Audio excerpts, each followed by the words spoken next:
Mort d'Antoine Aleno, c'est un crime. On a tué notre enfant. Yannick Aleno revient sur la nuit du drame au cours d'une interview accordée au journal du dimanche. Yannick Aleno a livré un témoignage bouleversant sur la tragique nuit où son fils, Antoine, est mort à l'âge de 24. Le 8 mai 2022, l'univers de la famille Aleno s'effondrait.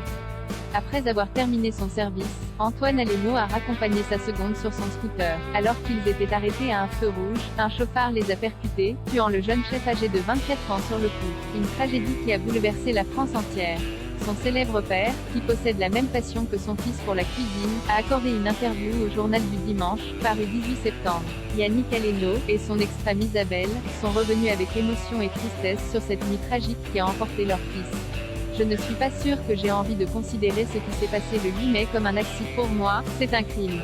On a tué notre enfant, a ainsi déclaré le chef, alors que l'homme qui a tué Antoine Aleno est placé en détention provisoire pour homicide et blessures involontaires aggravées. Puis, ce père, qui a vu sa vie basculer, a évoqué cette terrible nuit qui restera gravée dans son esprit.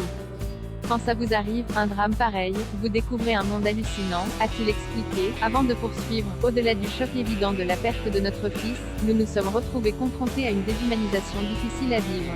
Et cela malgré tout le soutien dont nous avons eu la chance de bénéficier. Yannick Aleno, tuboie-t-on même derrière une vitre. Yannick Aleno a alors apporté des détails qui glacent le sang. La nuit du drame, nous sommes arrivés à l'hôpital de l'Hôtel-Dieu, à Paris.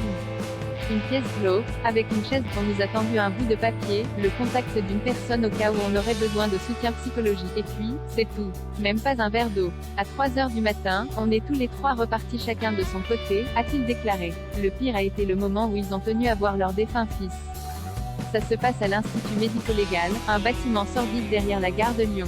Tu vois ton môme derrière une vitre. Heureusement qu'à cet instant, ils ont rencontré une femme formidable, qui leur a expliqué à présent, ils étaient des parents.